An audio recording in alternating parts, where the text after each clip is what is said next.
Hello once again, and thank you for joining our online workshop on how to build predictive AI agents easily with KumoRFM MCP, no machine learning expertise needed. I'm Katie Jovanovska, and I will be your host today.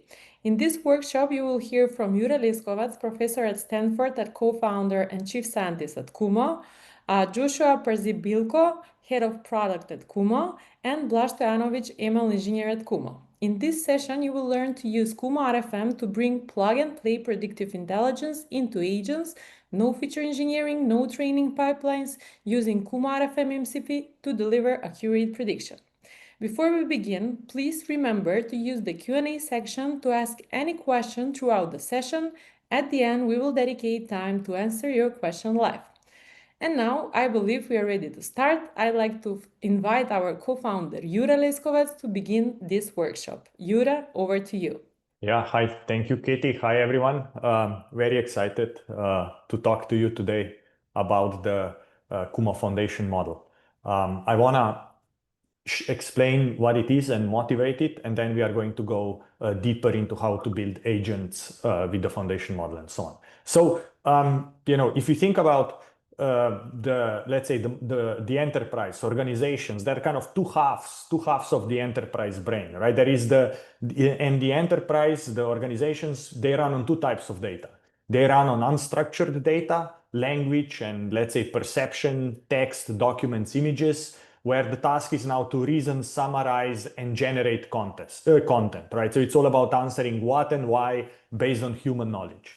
On the other side of this, let's say, enterprise brain is this structured relational data, which is basically your log of operations, right? It's databases of customers, products, transactions, supply chains, and so on. And this data on the right-hand side kind of holds the patterns that predict what is going to happen, right? It's kind of the ground truth of the business. It's the record of what the business is doing. And as we have these two halves of the brain, the left-hand side, the reasoning brain, the large language models, they are great at processing this kind of textual data and doing human-like reasoning. And what Kumo has built is the right-hand side of the brain, which is this predictive brain, which is answers, which customers are going to churn next, right? It's the foundation model for this business data, for the ground truth business data of the enterprise, to be able to be asking questions over this data. The reason is that kind of LLMs are not good at reasoning over gazillions of rows in your database and telling you accurately which customers are going to churn next. So what we have built, we have basically built this predictive brain for the enterprise, where you take the Kumo foundation model, you connect it to your operational data, customer tables, transaction records, product catalog, supply chain data, and so on. And then you can ask it forward-looking questions. You can ask it to estimate forward-looking risk scores. You can ask it to estimate values of how much customers are forecasted to purchase in the future quarters. You can ask it to estimate risk scores. You can ask it to estimate what products customers will be interested in the future, and so on. So it's all about kind of asking these forward-looking operational questions. So as we have built this pre-trained foundation model, I have to emphasize that it's kind of fundamentally different from large LLMs, right? Large LLMs, large language models, do this human-like reasoning over textual data, but the Kumo foundation model connects to your enterprise data, the business, the transactional data, and is able to make powerful forecasts and predictions from it with a frozen pre-trained models. So you can ask many kind of forward-looking questions. You can be asking, which leads are most likely to convert in the next 30 days? What products are the highest risk of running out of stock next quarter? So maybe that you can decide to order more. Which transactions show the highest probability of fraud, and things like that, right? These are all questions that are kind of forward-looking, that are forecasting, that are scoring. So in this respect, our pre-trained foundation model from the user point of view, looks very much like a large language model, but it's fundamentally different in a sense that the Kumo foundation model, you connect it to your operational data, your data tables, usually sitting in some database, in some data warehouse. You prompt it with this domain-specific structural language, and it's going to return accurate predictions with calibrated confidences about the questions that you prompt it with. So the key is that traditional this kind of predictive modeling is done by hand by training custom models on the data, and that takes a lot of time and a lot of computation. But Kumo's model is truly foundational in a sense that it's pre-trained. You point it to the data, you ask it a question, and you get the accurate forward-looking answer. The model has been pre-trained on a number of different databases and different tasks. So you can connect it to your e-commerce data, and you can be asking about what customers are going to do next. You can forecast product inventories and things like that. You can connect it, let's say, to your finance data, and you can be asking about churn. You can be asking about fraud and things like that. Or you can connect it to your, let's say, healthcare data, and you can be asking about various kinds of risk scores, potential future diagnosis, and things like that, right? So the same model connected to the data can answer on the fly very different questions. It gives you both at the same time the explanations. The model can explain why it is making a certain prediction, and it also gives you an accurate kind of confidence interval about its performance. What do we see in terms of accuracy? We see that these models, the foundation model, is actually more accurate than manually built single task specific models. We see about 10% lift in accuracy. If we further fine-tune the model on private data, then the jump in accuracy is even higher. But the thing is, there is no model training necessary, right? So you can just point it to the data and get the answer in a second versus working a month to build a task-specific model. And the key is that the approach is scalable and can handle complex relational data with billions of records.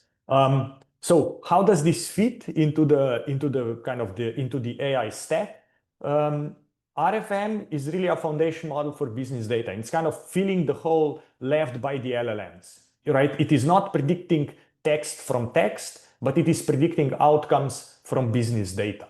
So just like LLMs replaced all kinds of time-consuming and expensive natural language processing workflows, RFMs are kind of replacing the time-consuming and difficult modeling work. And together, when we have the RFM now enabled by the MCP, predictions on which agents can make decisions become as easy as writing prompts. So with this short introduction, I'm going to hand it off to our head of product, Josh, who's going to go a level deeper and show you what you can build with this technology. Josh, you can take it away. Thank you, Yuri, for the tremendous overview of RFM. As we start, I want to first talk about the tale of Claudius. Claudius is an AI agent developed by Anthropic as an experiment. It was tasked with operating as a shopping management agent. On the left, we see this fridge where it holds inventory and sells items. It had autonomy in terms of deciding what to hold as inventory. It had the ability to reach out and do promotions with its customers via Slack. And it had the ability to search the web to try and identify which items to sell. It had full autonomy, managing inventory, setting price, determining what to sell, setting promotions. Over a very short period of time, and we can see in this chart here, Claudius went bankrupt. Powered fully by an agent framework by Anthropic's Claude, it made some pretty terrible decisions in managing this shop. Now, the future of agents is all about automating human workflows, acting to make decisions. So let's reflect on what happened with Claudius, and this is directly from the research. Whilst Claudius was pretty intelligent in certain decision-making, it frequently failed with analytical tasks and predictive tasks. It ignored lucrative opportunities. It failed to predict what items would yield the highest margin. It frequently hallucinated important details, such as what would be the most high demand items. It frequently sold items at a loss. And it just had very suboptimal inventory management. Specifically, I do encourage everyone to read the article. Claudius began to hallucinate that tungsten cubes were a high demand item, and it then sold these tungsten cubes at a complete loss, leading it to go bankrupt. The article mentions that in other domains, tools that help the agent just decide and reason about the world is a key way of improving performance. And so, reflecting on Claudius's failures, we can think through, well, what if Claudius had these additional tools as recommended by the paper that actually could help it analyze and quantify things like inventory management, margin management, item recommendation? And we can think through what types of predictions, if Claude had access to these types of, if Claudius had access to these types of predictions, could it have actually run a successful business as opposed to going bankrupt in a few weeks? Things like demand forecasting, predicting which stock will sell, as opposed to hallucinating that tungsten cubes will be the top selling item, actually predict and forecast what items truly will have good demand. Via the Slack channel, send tailored recommendations to grow the business and drive adoption. Forecast profit margins on SKUs to actually manage a basket of goods that have high profitability, unlike negative margin tungsten cubes. Adjust pricing based on demand and inventory levels. Claudius made terrible decisions where it was giving discounts to completely non-elastic items where there was no price sensitivity at all.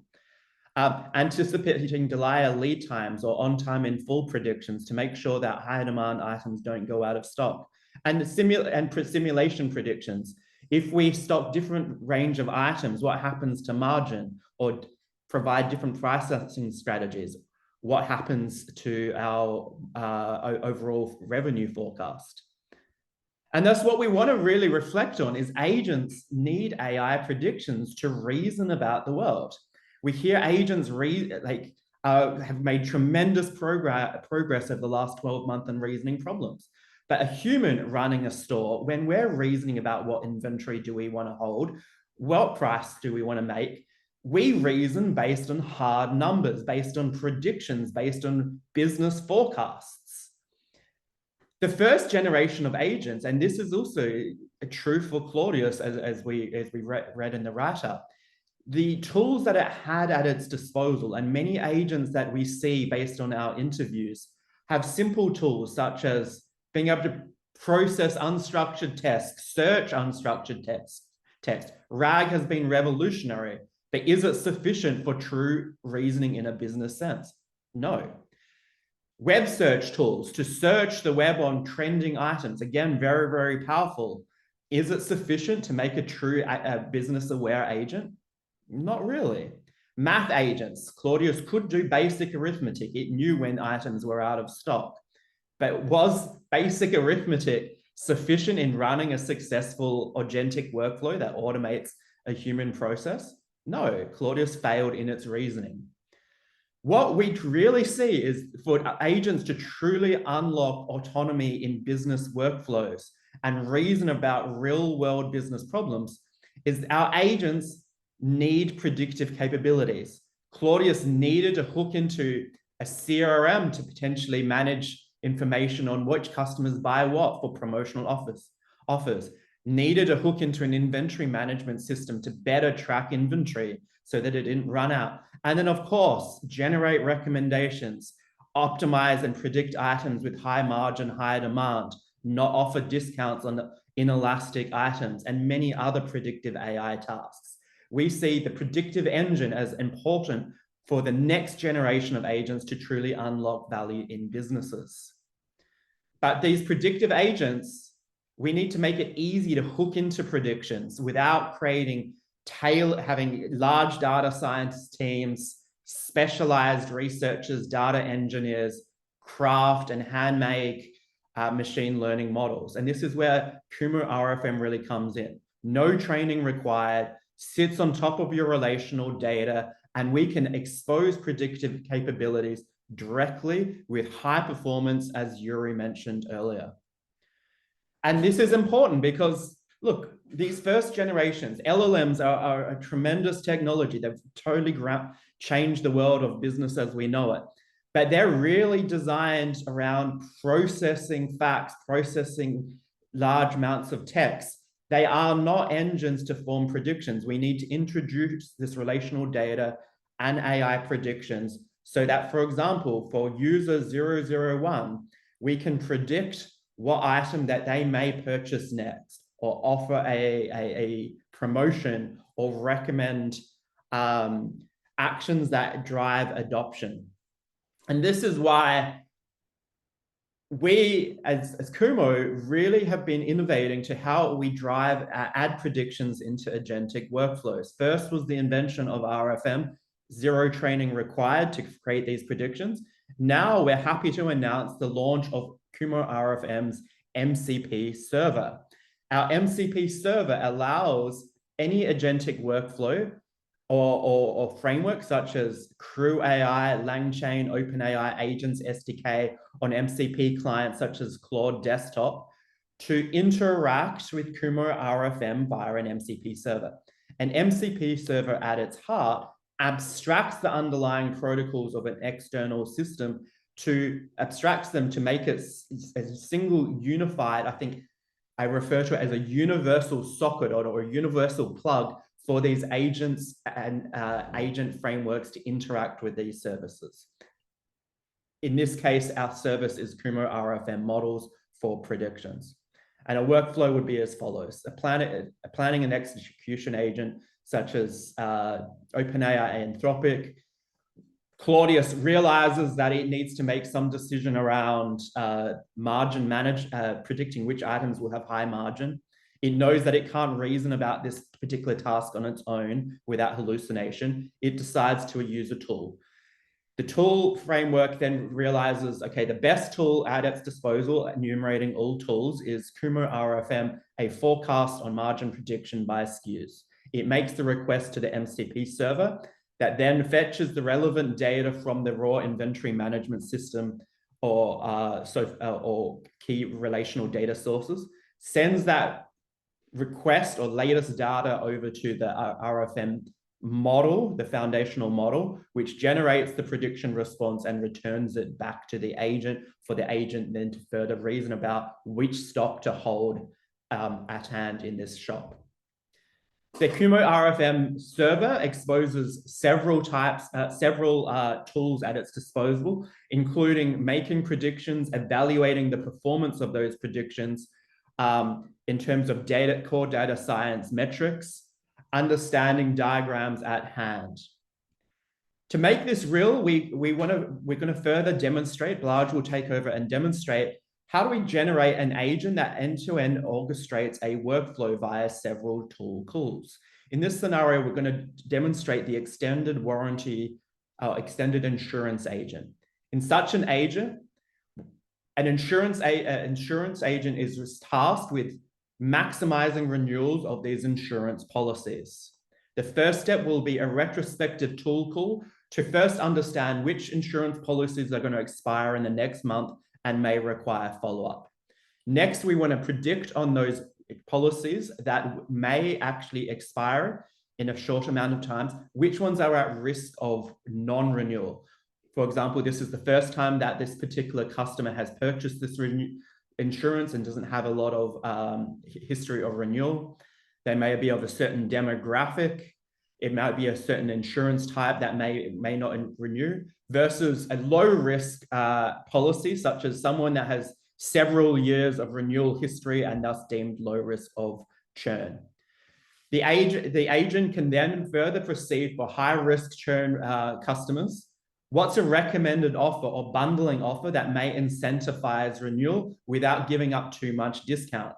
And then lastly, the agent could formalize and automate the reach out to these particular customers with that personalized offer. And this whole agentic workflow could be automated on a monthly basis with or without a human in the loop, thus completely automating a human workflow. Before we dive into the demo, I want to quickly highlight a few things that people have been building with KumoRFM.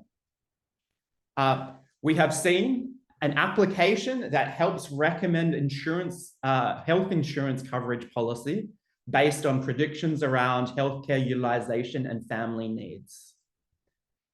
We have seen the creation of an energy prediction tool that predicts how much electricity a local organization will need to purchase from wholesales, what's known as a load-serving entity. And frequently, these load-serving entities over-purchase because it's bad to under-purchase.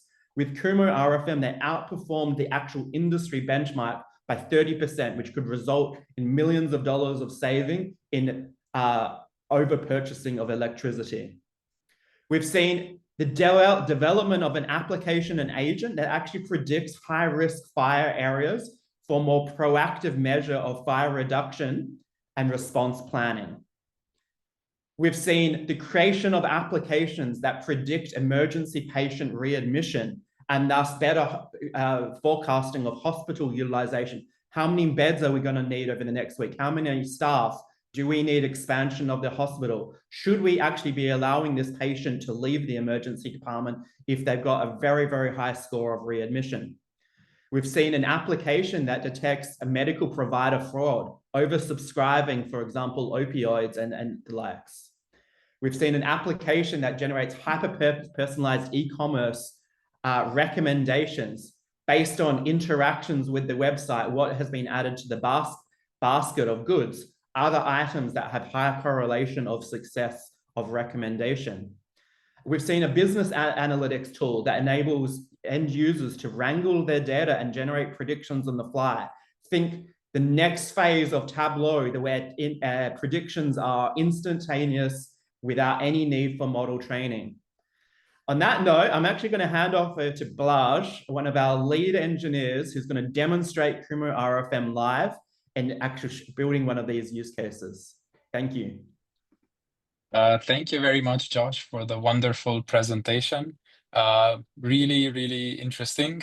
And without further ado, I'm very excited to get to the more practical portion of this presentation, this workshop. Just as a reminder, with all the wonderful things that Yuri and Josh have said, with KumoRFM, introducing predictions to agents is now just as simple as making conversation. You can point it to your database and ask predictive questions like which customers are the highest risk of churning, which products, product bundles or discounts should we recommend them, which leads are most likely to convert in the next 30 days, etc., etc. And today, on kind of keeping with the spirit of agentic and AI applications in general, which sit on the spectrum between fully autonomous and human in the loop, we will aim to show you both. So first, I will show you the easiest way to use the KumoRFM MCP, which is through the Claude desktop app. It's going to take you 2 clicks to try this out. So you just need to install Claude, which is very simple and only takes a few seconds. And I assume many of you already have it on your work computers. And then we offer a one-click MCP bundle, which you can download here. And once you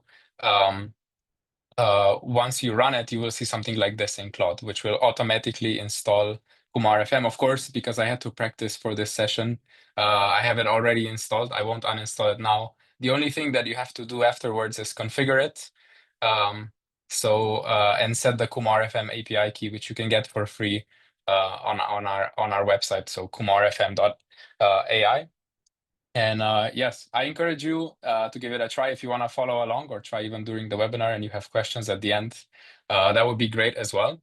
But let's get started, shall we? So I prepared a special prompt for today. Let's read through it very quickly. So let's pretend for a second I'm not an ML engineer for Kumo, but I'm instead a customer support representative at an e-commerce website. And I've received calls from customers 9, 10, and 2025. So today is December 10th. And then I can ask Claude to estimate the likelihood of each of these customers churning. And to the one with the highest churn rate probability, write a personalized email, which includes items they may be interested in, and give them a voucher for 10% of their estimated LTV. And of course, since I don't quite trust Claude in a live demo, I'm happy to elaborate on any definitions of churn LTV if needed. But as you'll see, actually the latest LLM models are incredibly capable at using powerful tools like KumoRFM. The only thing I have to do is point Claude to our data, and I can give it a go. So if you pay a close attention to the prompt, you notice that the Claude, to actually solve our query, it needs to make 3 predictions, and all 3 of them need to be accurate, right? So first, Claude needs to make a prediction of how likely these customers are to churn, right?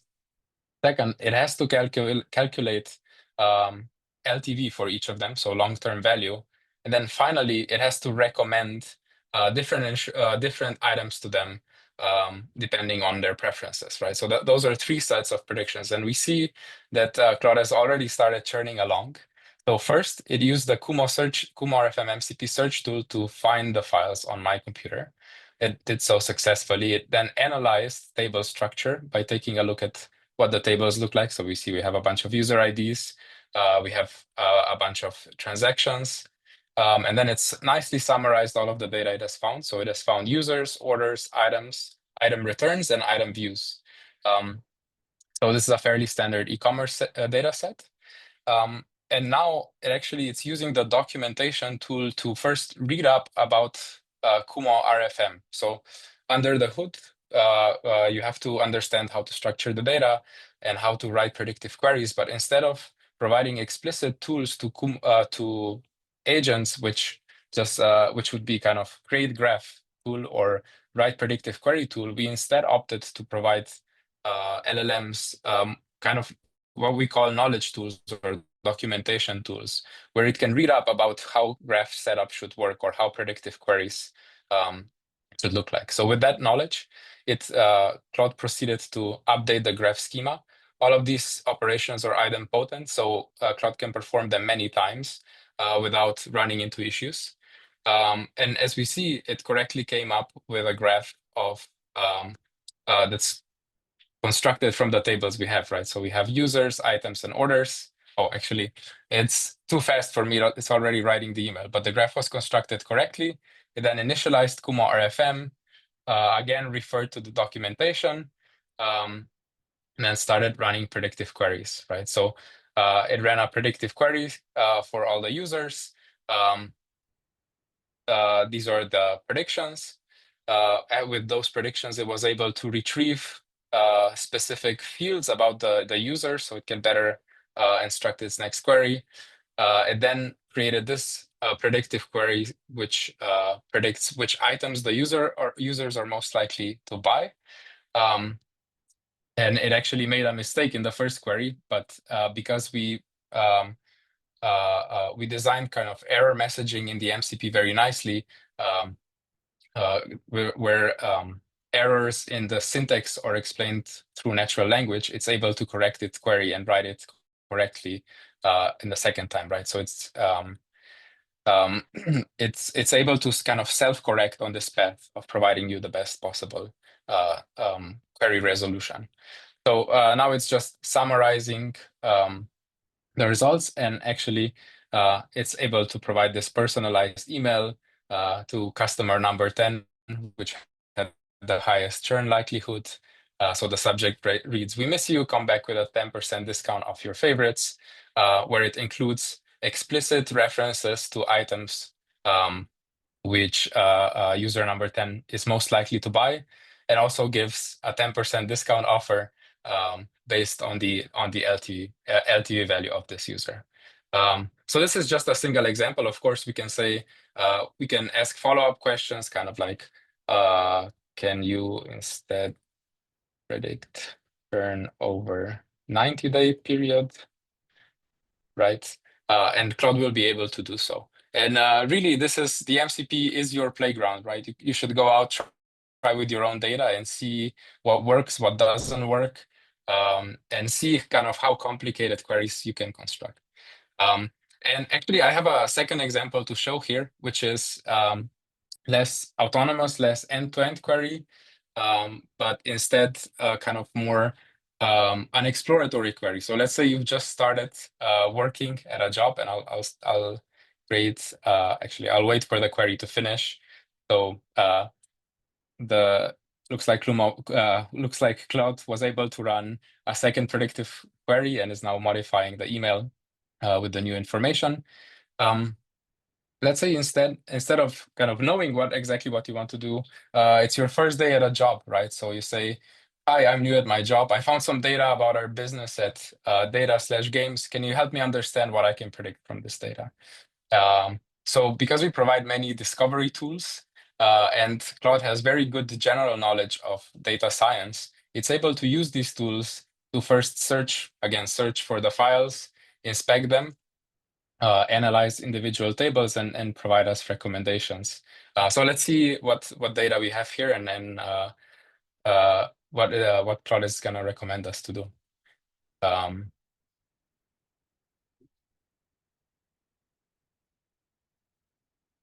So I see it's adding the users, games, data, servers, game sessions, game purchases, quests, quest interactions data.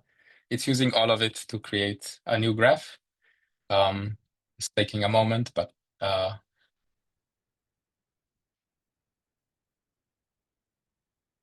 it's actually getting confused because there's already data in the graph.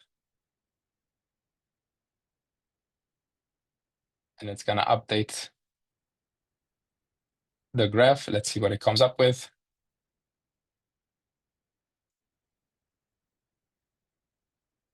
Okay, so this data set is even considerably more complicated, right? We have users who can then have game sessions, purchase games, interact with quests, right? And games are hosted on different servers, etc. And Claude is able to do this data shaping into kind of Kumo-ready shape without any additional problems or prompting. So let's see the summary. This data set is also considerably larger. So we have 10,000 users, 64,000 games, almost 3 million gaming sessions. This is like me in high school. These people are playing games a lot.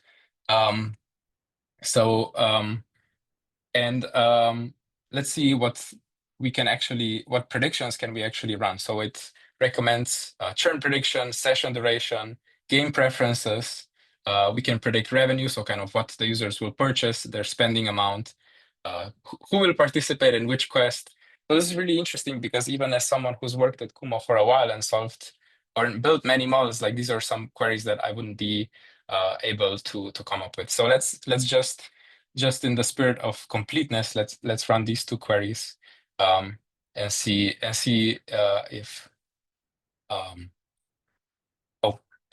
if Claude is able to do it.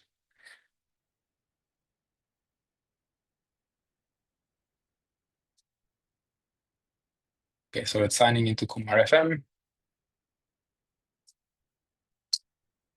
and running a predictive query. So it's predicting the number of game sessions to be 0 over the next 30 days for a sample of users where they have been active in the previous 30 days.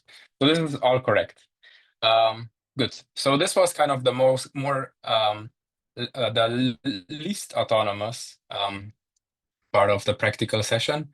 But actually, we prepared also a general recipe for you to build predictive agents that you can automate, kind of what Josh alluded to earlier with the insurance agent. So we've submitted submitted a notebook to OpenAI Cookbooks, which walks you through a general architecture you can use to build predictive agents as part of your workflows. So here is a brief introduction, which very closely resembles what Yure and Josh were talking about at the beginning of the session. So basically why agents need predictive capabilities, how this is done today, and why you run into problems, and kind of agents of the future where predictions have become completely commoditized and any agent can make quantitative predictions and therefore quantitatively reason over business data you have available with the KumoRFM MCP. This is kind of the proposed architecture, which is composed of multiple agents. Of course, there are simpler and more complex approaches you can take here, but in the very basic sense, you have an orchestrator agent, which orchestrates 3 sub-agents, right? You have an assessment agent, which decides if a prediction is possible or not given your data. You have a graph and prediction agent, which takes the results from the assessment agent and is able to execute on them. And finally, you have an action agent, which is connected to your business tools that can actually act on the predictions that are made by the system. And this is a fully general system that you can use for any type of predictions. We opted to illustrate this on the warranty renewal use case, just because we had some data and we thought it was interesting. But let's take a look at how this works, and you'll see why this is so general, right? So here we have just some boilerplate for bringing the data, kind of the same sort of information I gave Claude a few minutes ago, where the data is, what are the file names, which customers we're interested in. And then MCP server integration with OpenAI SDK for agents is very simple. You just define some parameters after you pip install KumoRFM MCP, and you're able to access the tools from the server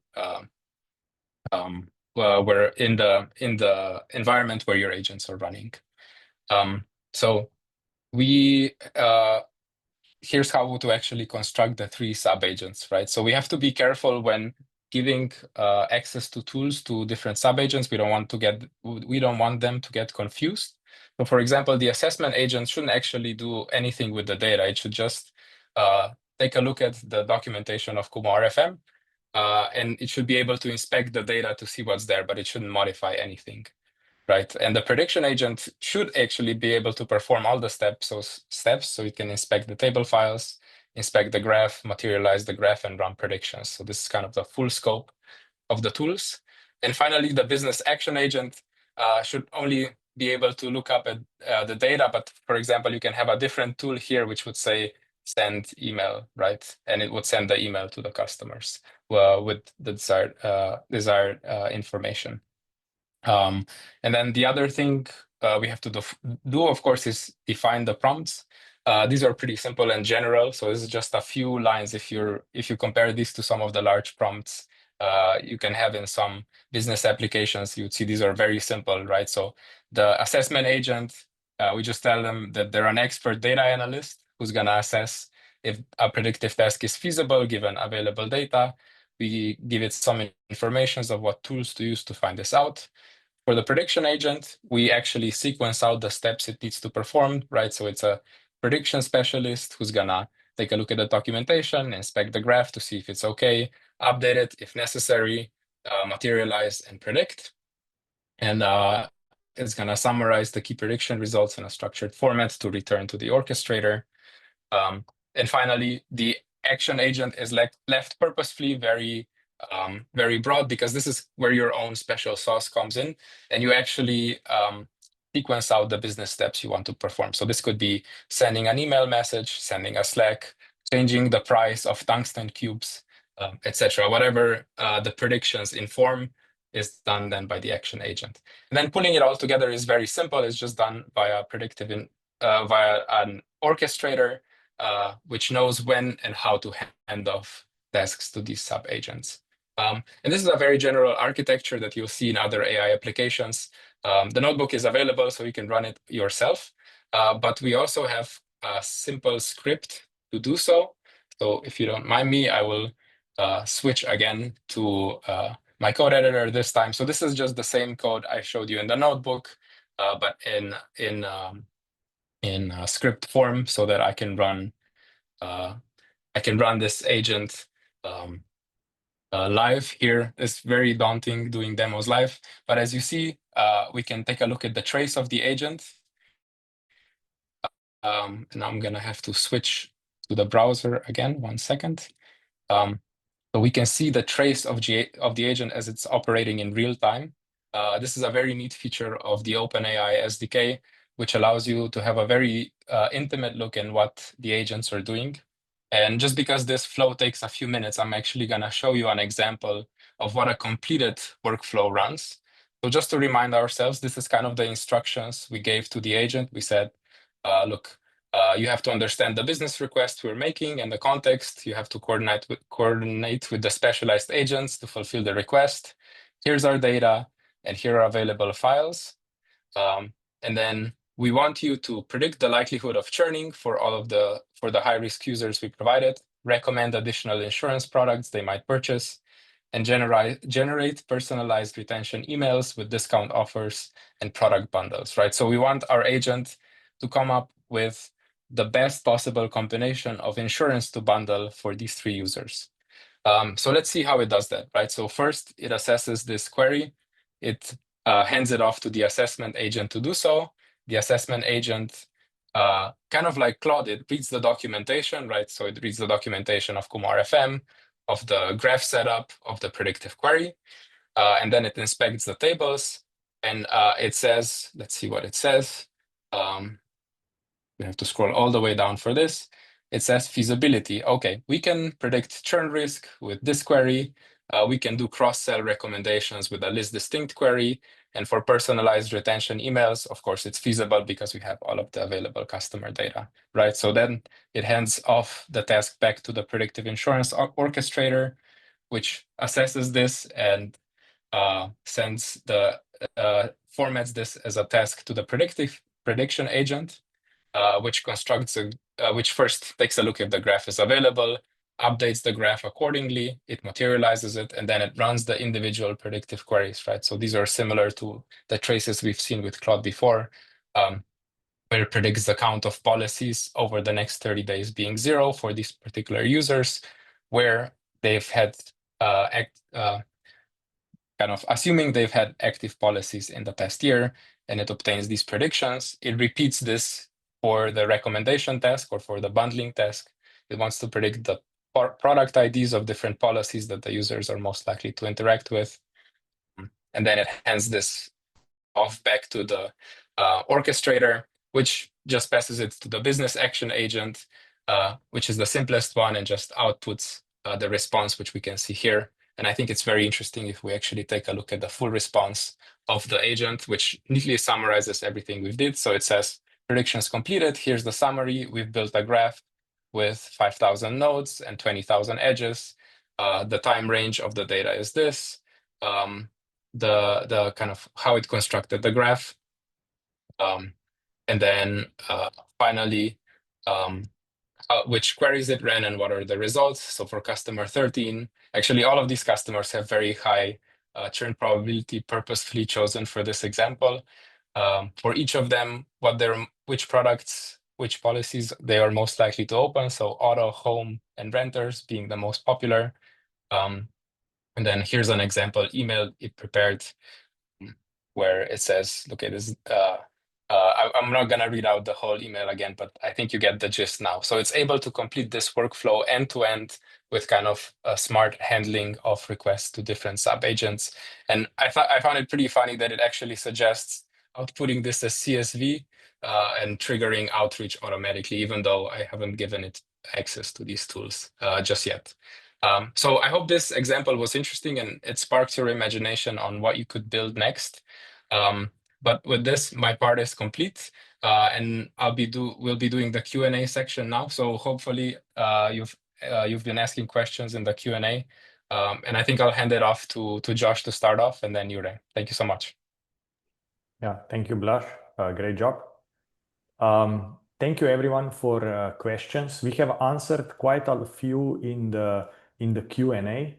But I can summarize maybe some of these questions that we answered and answer them live as well. So the way the the model works is that your data is stored and maintained on your side.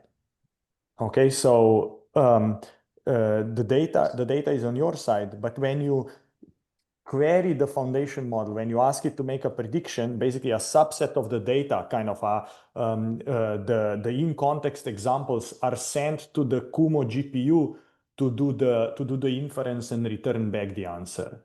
So Kumo is not using any of this data or any of these queries to train or to improve its foundation model. The foundation model is trained on some public data and a lot of synthetic data. So we did a lot of data augmentation so that we basically mainly train on synthetic data. So we do not look at the private data and private queries. And as I said, private data is stored on your side. And when you query the foundation model, kind of the in-context examples are kind of the prompt is sent to the foundation model and the response is received. That is the important part. The second thing is that if you have drift in your data or if your data changes over time, the foundation model does not need to be retrained. All you need to do is keep refreshing your underlying data, and the foundation model, when the prompt is being sent across, is going to use the fresh data as part of the prompt to make those predictions. So data drift and things like that, or data being updated, is not an issue. So this is maybe what I would say. So now in terms of scalability, this is as scalable as the machine you have on your side, right? If you are able to hold your data on your machine, then RFM is as scalable as your own machine, because what is sent across the wire is only a subset of in-context examples as part of the prompt that gets returned. And if you look at our SDK, you will see that the size of that prompt, we actually explicitly say how much data is being sent over, and it's all encoded, sent directly to the GPU, and it comes back. And as I said, none of your data, none of your queries are used for training or are not stored or anything like that. The last thing, the model is free to use. There is the MCP server, there is the SDK, there exists some daily rate limit. But if you'd like that rate limit to be increased, send us email. We are very happy to talk and engage with you and make sure that this works for you and for your use case. So we are extremely flexible, extremely open. Just join our Slack channel, ask us questions. We are going to help you. That's what I had kind of as a summary of the questions we have answered, but Josh, would you like to add anything? No, that was well put, Yuri. I'm happy to take some of these additional questions. I have a question here from Bojana. What happens when the relational schema changes? Does the model need to be retrained? This is a tremendous question. So firstly, there is no training with KumoRFM. There is KumoRFM is a foundation model. It's as simple as providing the in-context samples and the prediction task required in order to generate the prediction. To generate the prediction, there is the concept of a Kumo graph, which you can think of as a small data model describing the schema of the tables that will provide the in-context examples, as well as the primary foreign key relationships between those tables. If the schema in your backend database or data warehouse changes, it's as simple as updating that Kumo graph or expected schema. And we have APIs to infer that schema. So it's as simple as I've detected a change in my schema, re-infer the schema, and now we can start making predictions on the new schema or modified schema, again, without any training. So that was a really good question. Let me see what other questions can we answer. There were a number of questions around hosting of KumoRFM. So for the free trial, we have centrally hosted KumoRFM model to provide those predictions. Yuri mentioned that the data resides in your notebook. We do not store any data when we send that data up to the model for predictions. However, there are options that we are open to discussing to deploy KumoRFM and our KumoRFM fine-tuned product, where we can fine-tune for enterprise use cases, on top of, for example, Snowpark as a native Snowflake as a native app, so that your model is entirely within your enterprise security perimeter. And so we support several models, including on top of Databricks, and we can certainly have conversations on what your preferred deployment model is. I can answer on yes, I can answer an MCP question first. So from Net is a question: can you connect to the MCP via API call as well? So currently we support the MCP in local version, right? So it has to be bundled with the application. That's why Claude integration is so simple, or integration with any agent frameworks where you kind of control the execution environment. But we are closely looking into expanding our MCP to be remotely available as well. And once that is available, we'll have a separate announcement, and of course accompanying demonstrations in AI clients where the MCP needs to be remote, quote unquote, or available via API call, such as N8N, etc. And then I'll also enter Nicholas's question, which is the size of context generally a problem for these types of procedures? So very quick answer, no, it is not. I think the easiest way to convince yourself of that is to take a look at either the paper where there are already some benchmark results, or run this benchmark for yourself. The context is generally pretty small. So that would be 1,000 or 10, like between 1,000 and 10,000 in context examples. And we achieve extremely good predictive results. And then this sub-question is very interesting. Is it normal to exceed the context window of LLM APIs? No, because first of all, KumoRFM calls don't contribute to the context window that much. So it's just a very simple tool call, which is maybe like 10 lines of JSON. But if you compare this to a different approach where you might say, oh, hey, agent, I need to predict customer churn. Can you build me a predictive churn model? It would be hundreds of lines of Python and many reasoning tokens to build that model, which is much constraining on the context size, and much more brittle in terms of applications. But just for reference, we allow context size of an individual prediction. That's a request to the KumoRFM backend service to be up to 30 megabytes, which is equivalent to about 1 million LLM tokens. But again, those do not count towards the actual conversation.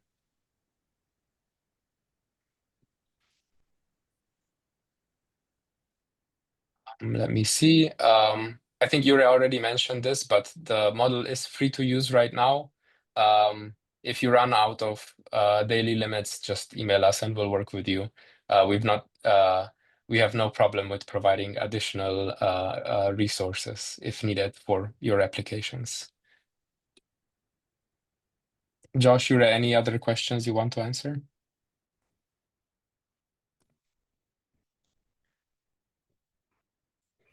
I think there's a great one here around data quality by Sabah. How would KumoRFM handle data quality issues like those in healthcare data? So the beauty of the graph transformer architecture is data quality issues such as missing data missing data is not a problem at all for the graph transformer architecture to handle. There is no need, for example, for clever imputing strategies such as imputing by mean or filling in a missing text in a column where you're expecting text, or trying to do something as a more complex like KNN imputation. The transformer architecture handles missing values very nicely. The other challenges with which we may see with feature engineering, you may need to scale your data, such as one particular numerical category is in the range of millions, and another range is in the range of tens of units. And you want to scale that data so as not to bias to one way or another. With this architecture, again, there is no need to scale your data.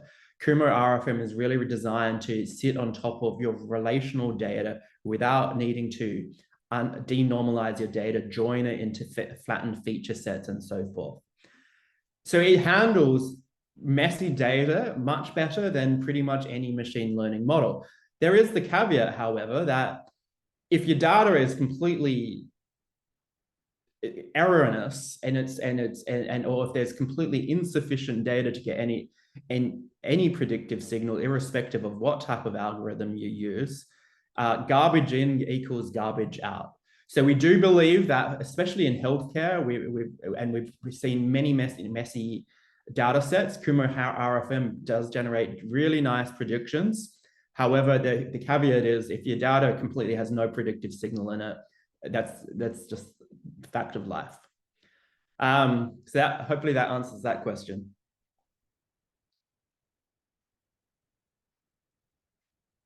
Are there any others, Blaj or Yuri, that you see that we should answer? I see a few that we've already covered. Let me see if there's some new ones. So let me do some quick fire ones. So Nicholas asks if RAG systems are used by Kumo. We don't use any RAG system, so effectively we're a tool provider, but there's not saying that these tools cannot be used by a RAG system. And we even have some examples from previous webinars where Kumo has been used with GraphRag to power GraphRag. But that's kind of less related to the MCP server here. Another question on the architecture level for the MCP server.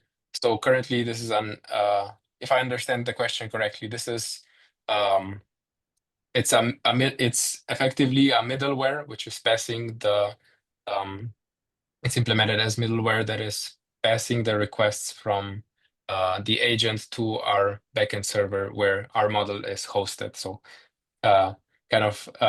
it's hosted in a similar way to how the large language models are hosted, where a query comes in and it returns a response.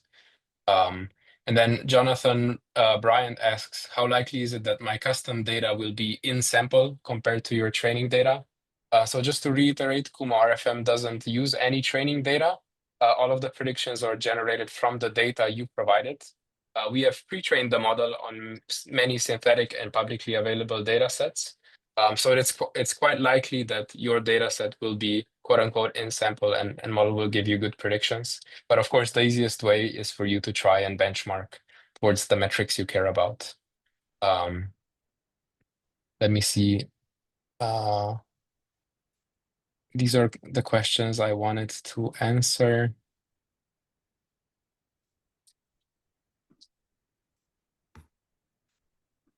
So yeah, another question from Nicholas, which is with natural language input and relational structural definition, does Kumo create a query language to give specific context? Yes. So this is exactly it. So when we were using Claude to run predictions, it actually took our natural language definition along with the graph definition to define what we call a predictive query, which is our own domain-specific language that actually allows precise definition of predictive problems. So not loosely speaking, which of my customers will churn, but kind of exactly declaratively speaking, in the sense, what is the count? What is the probability that the count of purchases for my user over the next 30 days is equal to 0, right?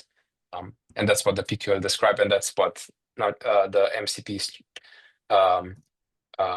That's what the KumoRFM takes as input. It's just that the AI clients are able to translate into PQL quite effectively, even with very minimal prompting.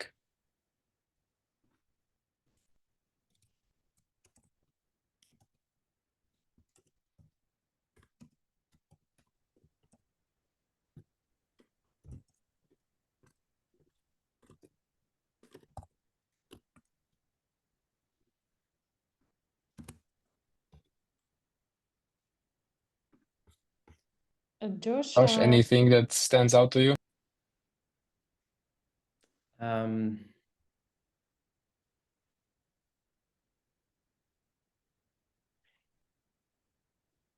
No, I think we can follow up on the remainder ones offline. These are all tremendous questions. I think there was a question there around the MCP architecture. Lars, did you want to cover that, or has that been answered? Oh, that one I just answered, but I'll do another round of rapid fire. So Amit Lamba asks, languages supported, or it doesn't matter. So it doesn't matter the language you interact with, so much this is more on the LLM side, right? So the LLM needs to understand the language you're writing to it. But KumoRFM inputs are defined by our own domain-specific language, which we call predictive query language. So in some sense, language doesn't matter if the LLMs understand it, but they need to be able to translate it into our DSL. And then I think I don't think there's any questions I can answer easily right now, so I think we should follow up with the other ones. Okay, thank you. So maybe in the next 24 hours, we will follow up via email, and we will answer the questions that we received in the chat and also in the Q&A section. So we've reached the end of our workshop. Thank you, Yura. Thank you, Josh and Blaž, for sharing your knowledge and practical examples. And thank you all for joining and for your amazing question and positive comments as well.